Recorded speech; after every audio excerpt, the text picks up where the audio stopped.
Olá pessoal, tudo bem? Aqui é o professor Almir Alves e vamos falar sobre os incidentes cibernéticos do mês de fevereiro de 2022. E esse mês a gente teve dois incidentes muito singulares, um relacionado a um grande grupo empresarial do Brasil e infelizmente um relacionado à guerra. Nós estamos aí na mudança do mês de fevereiro para o mês de março, no momento que esse vídeo está sendo gravado, e a gente está vendo aí uma incursão de guerra acontecendo lá da Rússia contra a Ucrânia. Mas antes, a gente vai começar falando sobre um incidente cibernético que aconteceu no dia 19 de fevereiro de 2022, que foi um ataque cibernético contra o grupo B2W, que no Brasil é responsável pelas empresas Americanas.com, Submarino, Shoptime, Sou Barato, entre outras empresas do grupo. E nesse dia, que foi num sábado, os serviços, os sites ficaram indisponíveis a partir de um certo momento. Ou seja, essa indisponibilidade fez com que as pessoas que realizassem compras ou pelo computador ou pelos aplicativos não conseguissem acessar as plataformas, não conseguissem rastrear seus pedidos e saber a situação desses sites. E num primeiro momento, a B2W ela informou que houve um acesso não autorizado. Veja, um acesso não autorizado é uma coisa muito séria, porque é um dos itens do que a gente pode chamar de comando e controle. Ou seja, quando alguém acessa a sua rede, o seu ativo, estabelece uma comunicação e passa a controlar essa interação. Quem se responsabilizou pelo ataque foi o grupo Lapsus, que foi o mesmo que atacou a base de dados do Ministério da Saúde há alguns meses. Então é um grupo que está extremamente ativo contra empresas e o governo do Brasil. Então isso é bastante significativo. E o próprio grupo Lapsus informou que tinha feito esse hacking e, mais do que isso, que estava monitorando a resposta ao incidente em tempo real.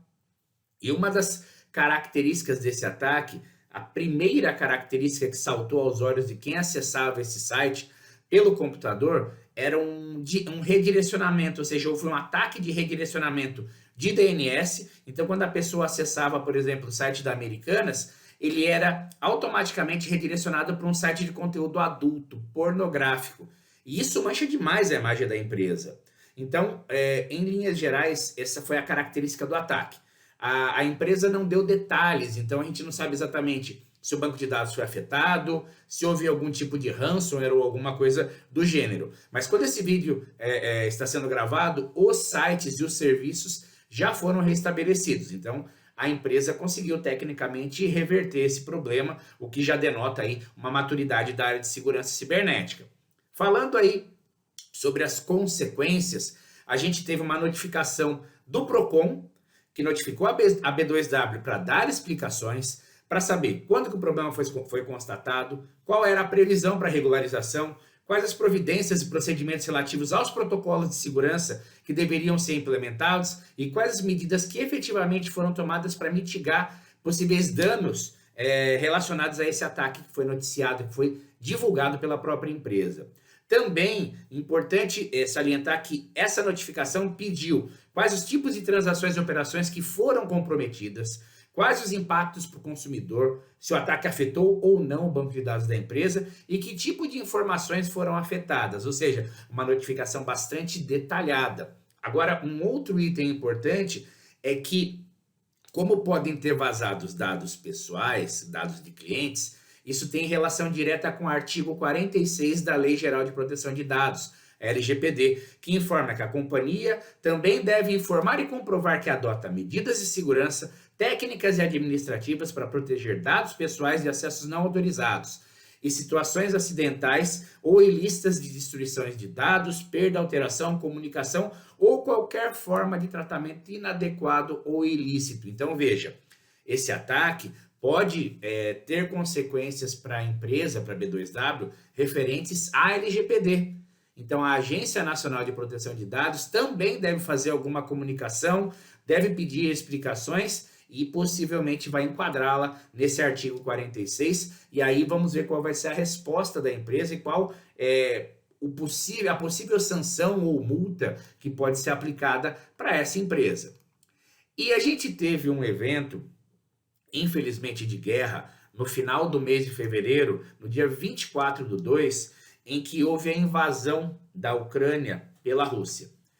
E a gente está vivendo o que a gente chama de guerra híbrida. A guerra híbrida é quando ela não é feita somente com armas de guerra, né, com aviões, com bombas, com tanques, mas também pela guerra cibernética. E no dia 24/2, houve a notificação de que organizações da Ucrânia foram atingidas por um novo malware.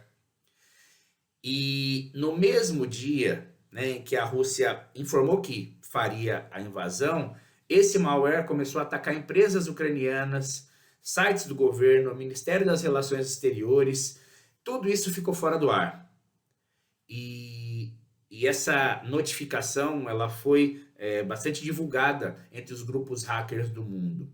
E os grupos especificamente da Rússia alertaram que foram feitos grandes ataques contra agências governamentais, bancos, setor de defesa, o governo em geral da Ucrânia. E uma forma de reduzir esse impacto pelo governo da Ucrânia foi tentar mudar o tráfego desses sites para outros provedores, provavelmente fora do país, para minimizar os danos. E, bom, toda vez que acontece um ataque que envolve governos, que a gente chama aí de hacktivismo, logo aparece algum suspeito ou pessoas ou grupos relacionados a isso. Só que até agora não houve, né, o apontamento de um suspeito para o cyberataque.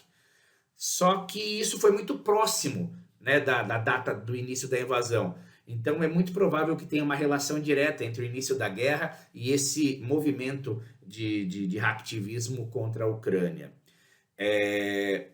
E uma coisa que se coloca muito como um ponto de dissimulação, até para a gente poder terminar esse vídeo e não deixá-lo muito extenso, é que o ataque aconteceu exatamente na véspera, né? Começou na véspera da invasão, num dia em que a Rússia anunciou o início da retirada dos militares da fronteira com a Ucrânia. Então, muitas vezes isso funciona como uma cortina de fumaça. Você chama atenção para um assunto, enquanto um outro está acontecendo em paralelo. Então, esse ataque, ele, de certa forma, aconteceu na surdina, porque todas as autoridades, a imprensa, as pessoas estavam mais preocupadas, claro, isso era previsível, com essa informação da retirada das tropas da fronteira. Só que o ataque aconteceu e 2 dias depois o território da Ucrânia foi invadido efetivamente.